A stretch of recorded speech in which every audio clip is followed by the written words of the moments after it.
Our headlines for tonight: Independent Commission seeks to investigate the alleged flood control project anomalies as Mayors for Good Governance joins the body. Senator Bam Aquino warns to scrap 270 billion pesos flood control budget for the next year if not properly allocated. President Marcos confirms that plans to appoint Justice Secretary Boyeng Rimulya as the Ombudsman is a plot to oust Vice President Sara Duterte. The Department of Budget and Management approves the release of 6.7 billion pesos for health emergency allowances of health workers. And U.S. President Donald Trump is set to issue order requiring voters' ID which can curb mail-in ballots for the U.S. elections.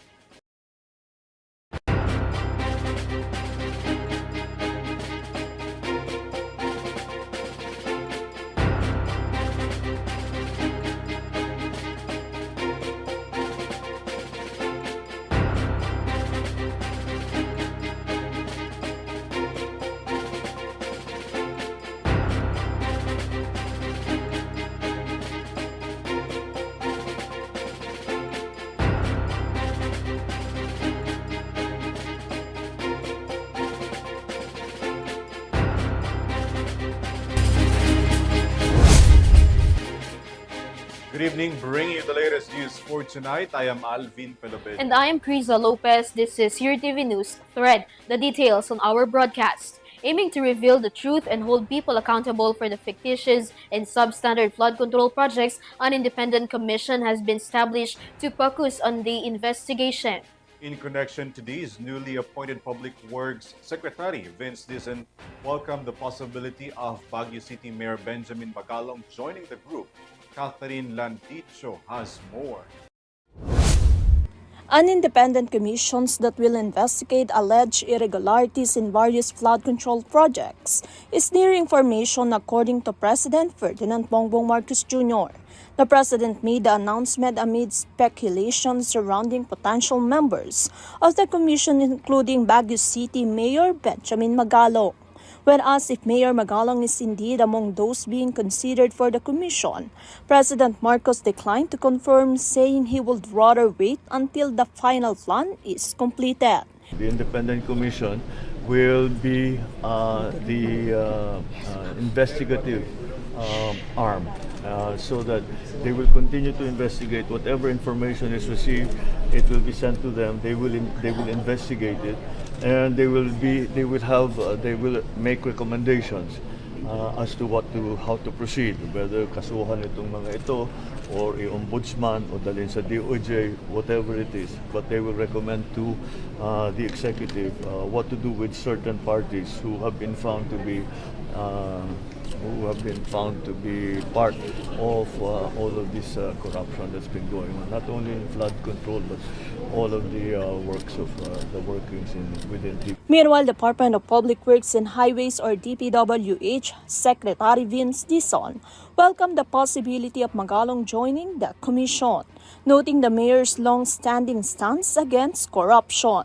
The commission is expected to conduct an independent review of reported anomalies in flood control project, which have come under public security due to alleged misuse of funds, substandard implementation, and questionable procurement practices. This is Catherine Landicho for Eurotv News. Meanwhile, Vice President Sara Duterte has dismissed the government's ongoing probe into ghost flood control projects, branding it a mere political spectacle. Here's the details. As the Duterte siblings arrive in The Hague, Netherlands for the upcoming hearing of former President Rodrigo Roa Duterte, Vice President Sara Duterte once again weighed in on the government's probe into ghost flood control projects. According to the Vice President, if President Ferdinand Marcos Jr. were truly serious about holding accountable those behind fictitious and substandard flood control projects, he could easily identify the people involved in just one day. She went further, likening the investigation to a zarzuela or stage performance. Seryoso lang talaga ang presidente. Tapos na yan, isang araw lang. Matuturo niya lahat ng may katagawan ng korupsyon sa budget. Pero, well, as you can see, parang nanonood tayo ng Venezuela. Duterte suggested that the corruption probe was nothing more than a show, a distraction meant to draw public attention toward flood control projects in away from what she claimed was the administration's true agenda. So, magdududa ka kung bakit bigla ngayon ay merong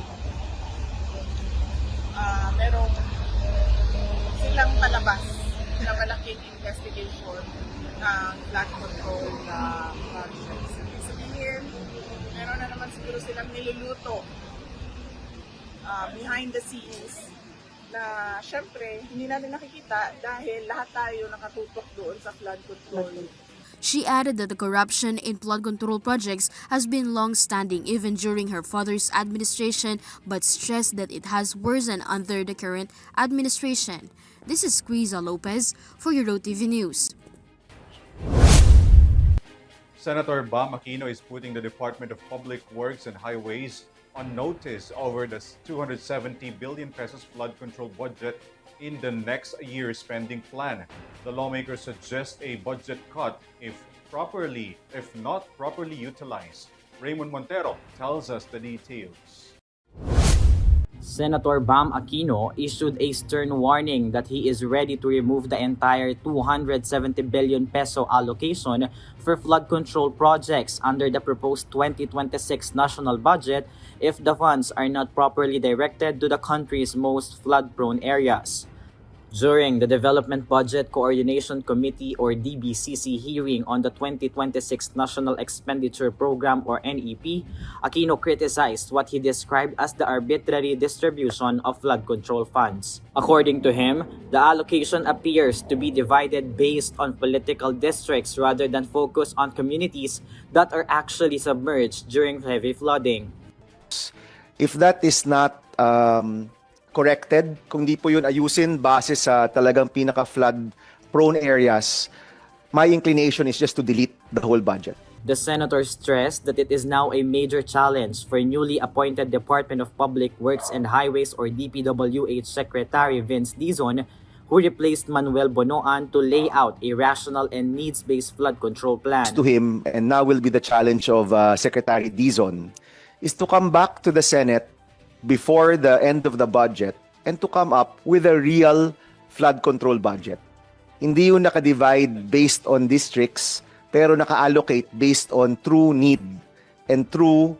Aquino added that if DPWH can present a clear and well-structured plan, a significant portion of the funds could instead be reallocated to more urgent sectors such as education and healthcare. Pag nagawa na po yun, I'm expecting that there will be a huge amount that will be left. And inunahan ko na po si Sec. Amina when I saw her last week, and some of my colleagues, of course, the chairman knows this intention, na balak ho namin i-reallocate yan sa edukasyon. No? We know we have our classroom problems, we have our internet connectivity problems in our schools, marami tayong problema sa mga eskwelahan natin, and definitely the education budget needs to be supported further. He also underscored the need for increased funding to fully implement the Universal Healthcare Law, principally authored by Senator J.V. Ejercito. Earlier, Aquino had urged the government to involve Filipino scientists in crafting science-based solutions to flooding. He likewise pushed for bigger investments in climate resiliency projects that can save lives and protect vulnerable communities. Raymond Montero for Eurotv News. Moreover, the Bureau of Customs is now moving to trace the missing luxury cars linked to the Diskaya family following a raid in Pasig City. Commissioner Ariel Nepomuceno vowed strict enforcement of the law against irregular importation and concealment of the vehicle. Henry Nicolas has more. The Bureau of Customs or BOC takes the issue of the missing luxury cars of Diskaya with utmost seriousness regarding the disappearance of luxury vehicles following the execution of a search warrant on Tuesday at St. Gerard General Contractor and Development Corporation's headquarters in Pasig City. In a statement, BOC Commissioner Ariel Nepomuceno said they support the ongoing investigation of the Senate Blue Ribbon Committee into the alleged anomalous flood control projects, which also raise issues regarding luxury vehicles owned by the Diskaya family. Nepomuceno said any irregularity in the importation of luxury vehicles such as misdeclaration or non-payment of duties and taxes will be subject to enforcement actions under the CMTA or Custom Modernization and Tariff Act. This prompted the agency after discovering that 12 luxury cars owned by the Diskayas did not undergo improper procedure. Nepomuceno said those hiding or abetting the concealment of these cars will be punished to the fullest extent of the law. The Bureau is committed to decisive action to protect government revenues, enforce accountability, and uphold the trust of the Filipino people. While BOC cannot disclose details on ongoing investigations, the Bureau assures the public that it remains firm in enforcing the law with fairness, transparency, and due process. This is Henry Nicolas for Eurotv News. Pasig City Mayor Vico Soto has cast doubt on the honesty of contractors facing the Senate Blue Ribbon Committee probe on anomalous flood control projects. He specifically called out Sara Diskaya, noting inconsistencies in her testimony and the use of dummies to conceal company ownership. More from Mia Layagi. Pasig City Mayor expressed displease over the lack of honesty on the part of the contractors subpoenaed before the Senate Blue Ribbon Committee on Monday. In a Facebook post, Soto shared his notes from the hearing, particularly citing observations on former mayoral rival Sara Diskaya, who owns some of the construction firms revealed by the president in relation to flood control projects anomaly. Soto pointed out inaccuracy on Diskaya's answers regarding her ownership of the firms. He noted that Diskaya have been unsure on whether she fully or partly owns 9 of her construction firms. Soto further stated that during the hearing, the Diskaya Group's use of dummies became more evident. These dummies pertains to naming a company under another individual to hide the real ownership of the firm. Soto also believes that there is still a lot more to uncover, not only on the Diskaya's part but on the system as a whole. He expressed hope that authorities will fulfill their duties to hold involved individuals liable, whether they are contractors, politicians, members of DPWH, or government officials. In the following hearing, Soto looks forward to the talks about project kickbacks as well as Curly Diskaya's presence in the inquiry. This is Mia Layagin for Eurotv News. Almost a month after the collision of 2 Chinese ships in Bajo de Masinloc, the National Maritime Council confirms that both the involved vessels are no longer spotted in the Philippine waters and reiterates that nothing has changed within the provisional understanding between Manila and Beijing. Here's the details.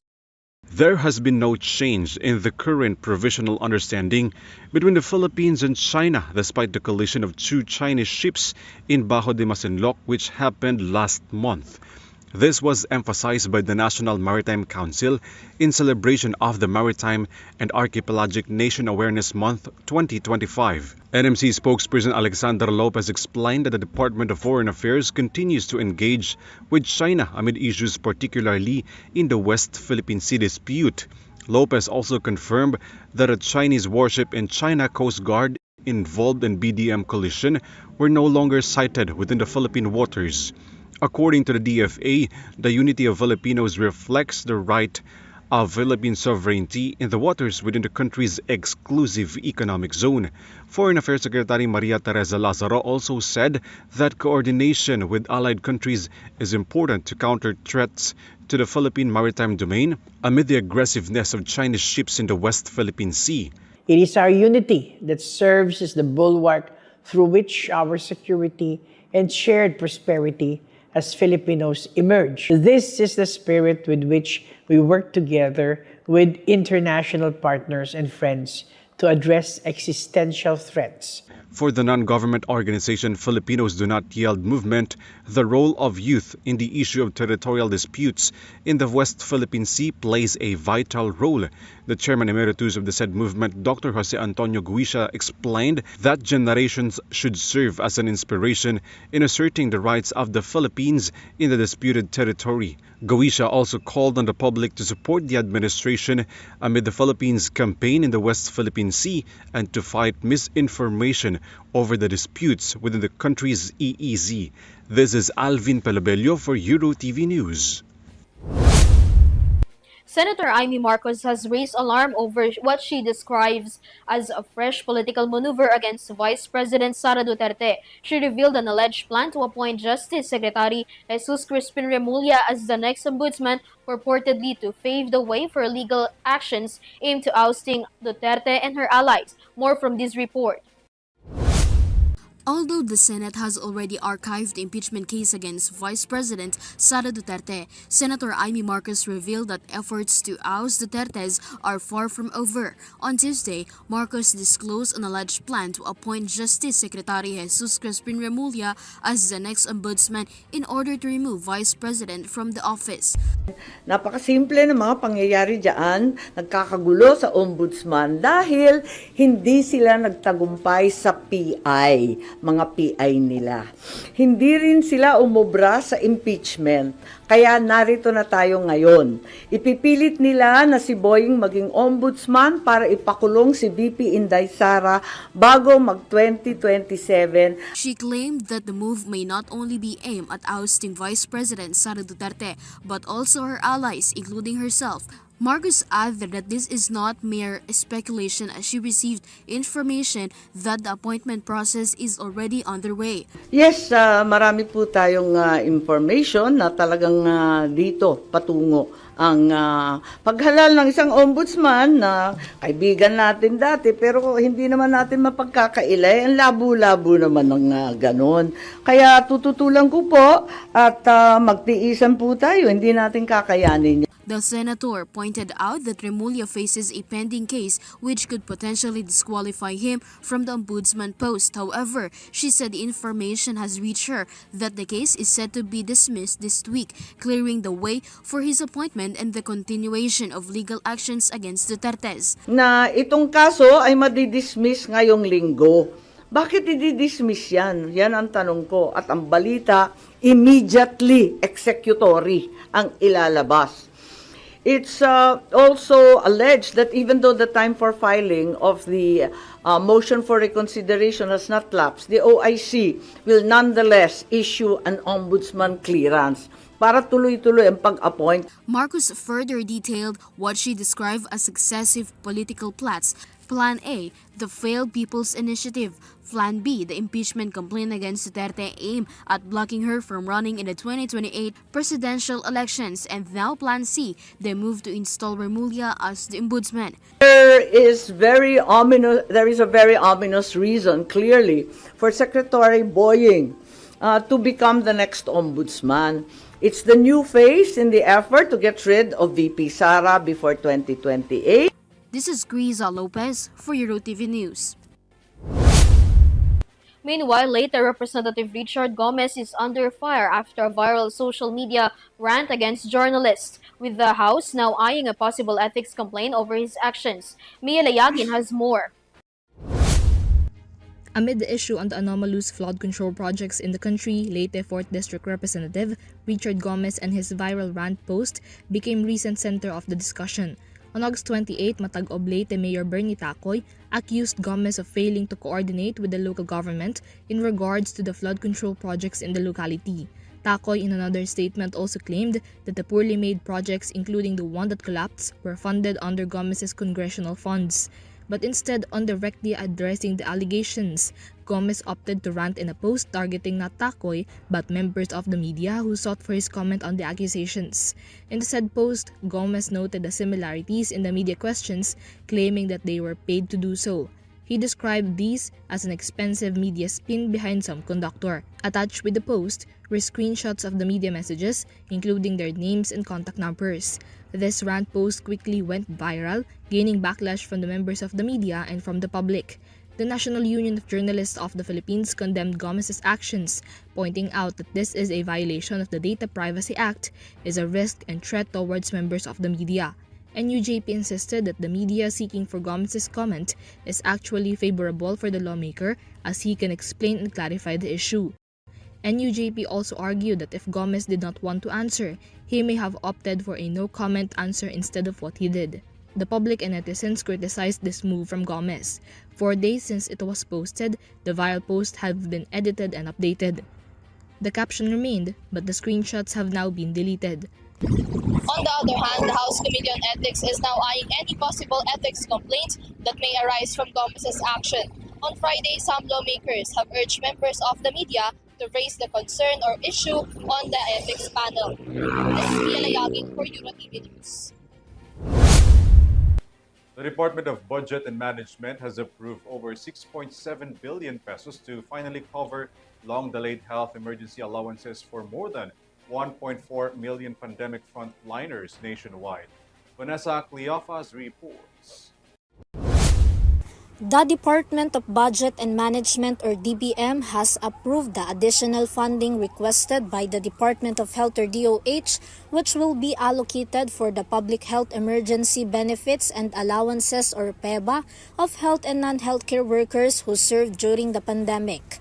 According to the released Special Allotment Release Order or SARO, the funding amounts to over 6.7 billion pesos, which will be distributed approximately to 1,411,546 health and non-healthcare workers from 2021 to 2023 who have yet to receive their health emergency allowances or HEA and other benefits.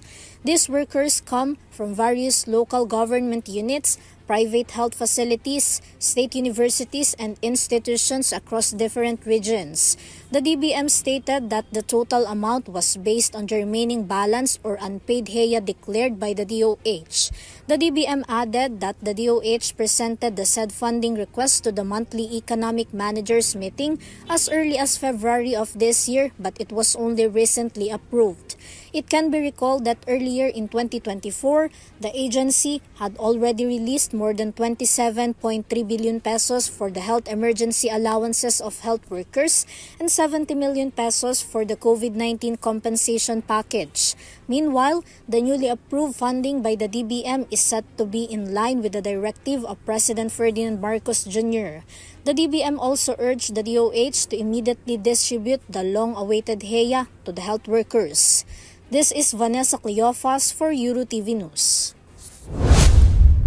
A two-day job fair in Hulu successfully connected over 2,000 job seekers with local and overseas employment opportunities through a partnership with the Ministry of Labor and Employment Sulu and the Department of Migrant Workers Region 9. Chandra Salayog has more. The local government of Jolo, in partnership with the Ministry of Labor and Employment or MOLE Sulu and the Department of Migrant Workers or DMW Region 9, held a two-day job fair last August 27 to 28. The event highlighted the collaboration of the government agencies in addressing the employment needs of the people. The job fair took place at the Jolo Municipal Tennis Court, gathering 23 employment agencies that connected 2,246 job seekers to both local and overseas opportunities. Nearly 50 applicants were hired on the spot, while others proceeded to further assessments. Mole Sulu Supervising Labor and Employment Officer Jemima K. Amin Ilahi emphasized the importance of strengthening local employment linkages. She added that they observed most applicants were applying to local employers, an evidence that many residents prefer to work in Sulu. She emphasized the need for more job fairs to address the situation.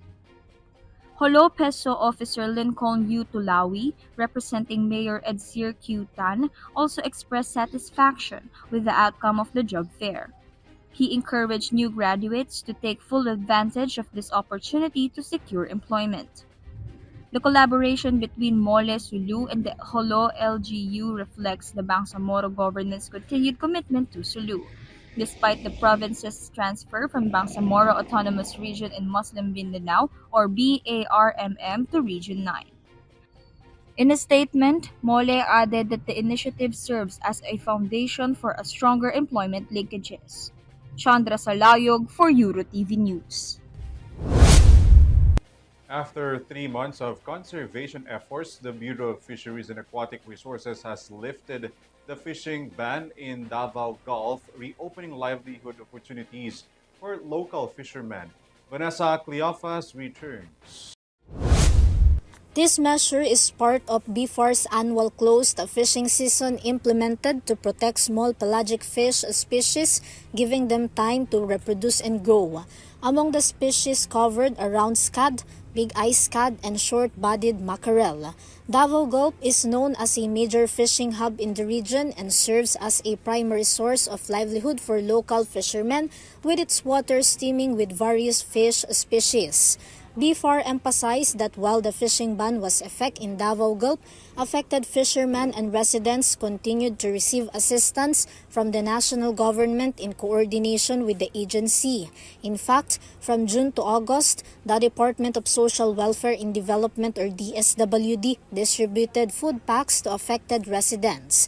The Department of Agriculture or DA, on the other hand, provided chickens and goats to residents of Davao del Sur, Davao Occidental, and Davao City as alternative sources of livelihood during the 3-month now fishing period. Meanwhile, the Department of Labor and Employment or DOLE allocated 200 slots for short-term employment under the Tulong Panghanap Buhay sa Ating Disadvantaged Displaced Workers or TUPAD program. This is Vanessa Cleophas for Eurotv News. The provincial government of Albay has ordered a suspension of all quarry operations until November 3, 2025 in response to a widespread over-extraction that has caused floodings, landslide, and severe environmental damage across the province. Catherine Landicho returns with the report. The provincial government of Albay has ordered the suspension of all quarry operations across the province until November 3 this year, following widespread cases of over-extraction that have led to flooding, landslides, and disruptions in the natural flow of rivers and other waterways, according to a report submitted by the Provincial Environment and Natural Resources Office or ENRO to its designated technical support team. Several instances of excessive quarrying have been recorded in most of the province's permitted quarry sites. The report also revealed that some quarrying activities were being conducted outside of unauthorized zones in clearing violations of existing regulations. The ENRO warned that these activities have caused severe environmental impacts, including altered river courses, increased siltation, and more frequent occurrence of flooding and soil erosion. One of the most recent incidents cited was flooding in Barangay Masarawag in the municipality of Ginobatan. With the onset of rainy season, the provincial government implemented the suspension as proactive measures to prevent potential loss of lives and property due to the environmental consequence of overquarrying. The provincial government is also urging all quarry permit holders to comply with the suspension order and cooperate with ongoing inspections and evaluations. This is Catherine Landicho for Eurotv News. 2 people died, including a household helper and a 3-year-old child, while another one was injured in a house fire in Malabon City early Tuesday. Details from Chelsea Victoriano. A household helper and her 3-year-old ward died, while a 6-year-old child was injured after a fire broke out in a rental house in Malabon City early Tuesday morning. According to Jaime Domingo, a resident and the first to respond, he was able to rescue the 6-year-old child from the second floor of the burning house. However, he saw the 3-year-old child being embraced by the helper. The victims were rushed to the hospital, but the helper and the 3-year-old child were declared dead due to the suffocation. Meanwhile, the 6-year-old remains in critical condition. Residents, along with the Bureau of Fire Protection, worked together to put out the fire. According to Fire Superintendent Elaine Evangelista, Chief of Malabon City Fire Marshal, investigation into the cause of the fire is still ongoing. Chelsea Victoriano for Eurotv News.